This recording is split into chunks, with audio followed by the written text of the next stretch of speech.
Welcome, everyone, to Late Night, Friday Night, Young at Heart. I'm Father James DeLuzio, offering you nursery rhymes, stories, songs, poems, Mother Goose, Aesop's fables, Lewis Carroll, limericks, larks, stories of the great operas, epics, and such. To keep us all young at heart, we're continuing this great saga, this medieval saga from the 14th century, Sir Gawain and the Green Knight, with this marvelous translation by Simon Armitage, published by, as I told you before, but you might need remembering. Oh, wait, I didn't get the page right. By, oh no, I thought so. Norton and Company, New York, New York. Okay.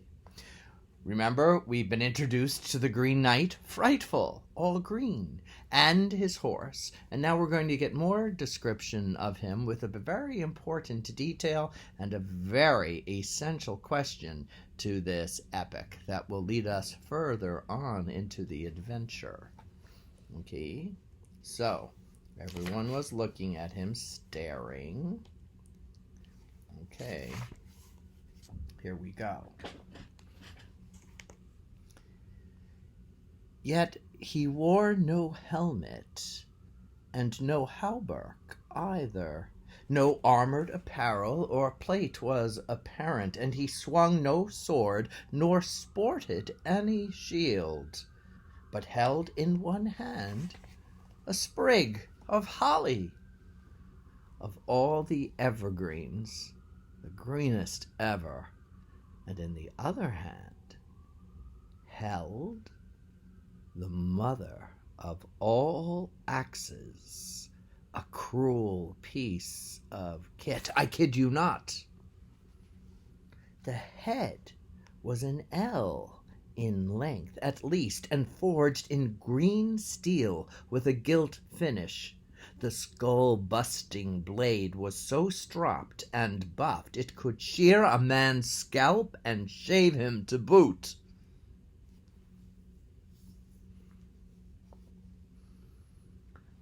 The handle which fitted that fiend's great fist was inlaid with iron end to end, with green pigment picking out impressive designs from stock to neck. Where it stopped with a knot, a lace was looped the length of the haft, trimmed with tassels and tails of string, fastened firmly in place by forest green buttons.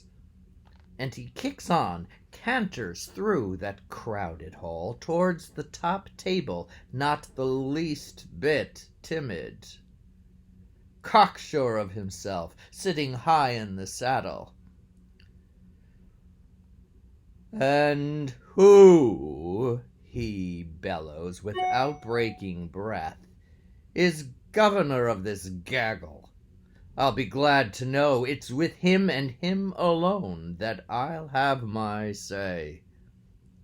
The green man steered his gaze deep into every eye, explored each person's face, to probe for a reply. The guests looked on, they gaped and they gawked, and were mute with amazement. What did it mean that human and horse could develop this hue, should grow to be grass green, or greener still, like green enamel emboldened by bright gold?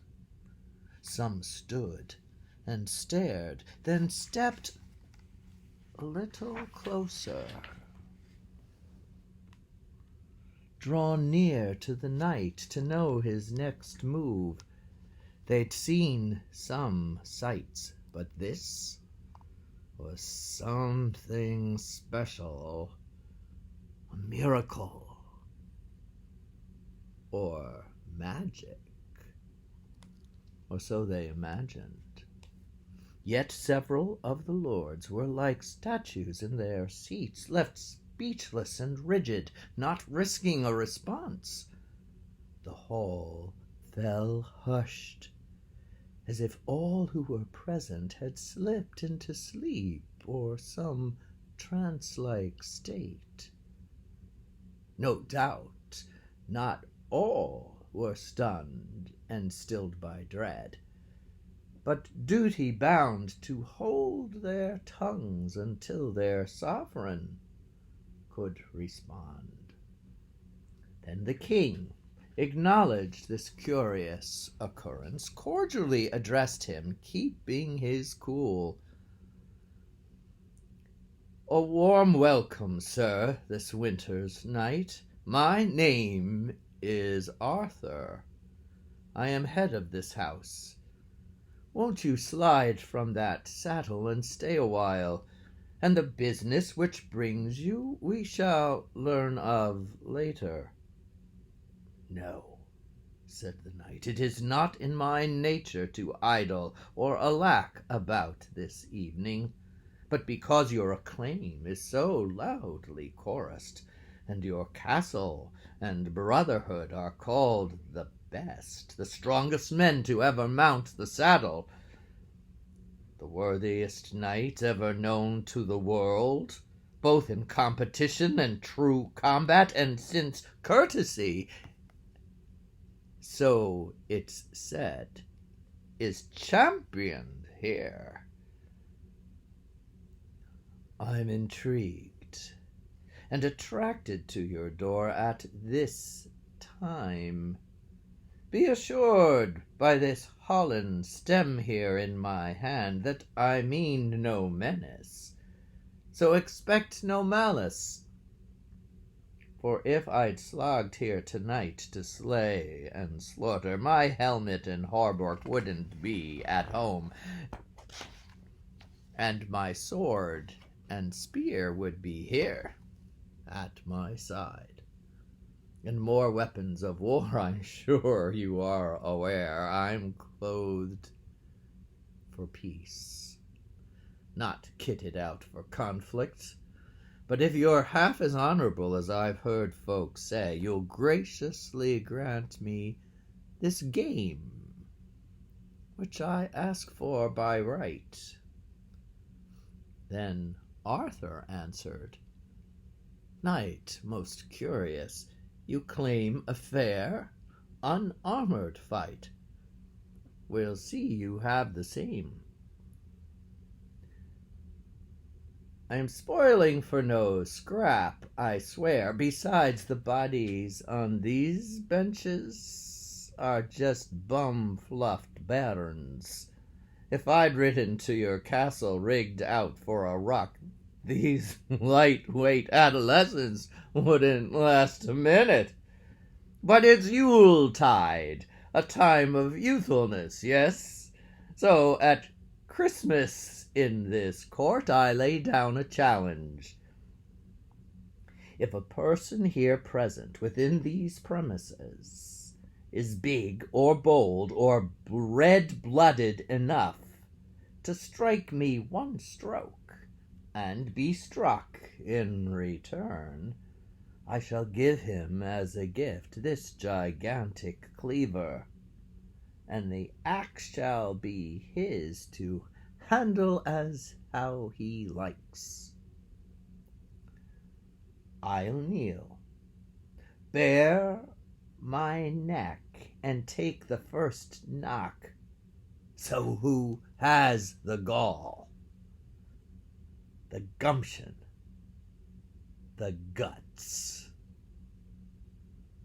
Who will spring from his seat and snatch this weapon? I offer the axe. Who'll have it as his own? I'll afford one free hit from which I won't flinch, and promise that 12 months will pass in peace. Then claim the duty I deserve in 1 year and 1 day. Does no one have the nerve to wager in this way? Well, the plot thickens.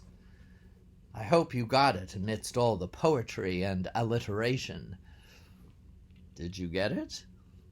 He's offered for any of those noble knights to come and chop off his head. And he promises, after a full year of peace and a day, then it will be necessary for the knight to do the same to that knight who so arrogantly, perhaps ruefully, foolishly, cuts off the Green Knight's head to have his head cut off in turn. What do you think of that? What do you think of that? I will leave you to ponder, as it's time to bring our evening to a close. Thank you so much for joining me. Have a wonderful weekend. If you're around and want to check out the 10 o'clock Mass this Sunday, September 26th. No, this Sunday is September 19th. If you would like to catch the 10 o'clock Mass at St. Paul the Apostle Church, New York, you will see me presiding and preaching. I'm working on my homily right now. Well, I paused to share the Green Knight, but I'm going back to it. So I'd love to have you join me. You can join me live at 10 a.m. Sunday the 19th. Go to ST, as in saint, but just the letter, as stpaultheapostle.org, and you will see Watch the Mass. And then you click, and there I'll be. And our beautiful choir has returned to the church as well. So you can get a glimpse of it. If you can't join us at 10 o'clock, within several hours, it will be posted on Facebook and on YouTube as well. Also by looking at St. Paul the Apostle, New York, New York. Thanks so much, everyone. Have a great weekend. God bless.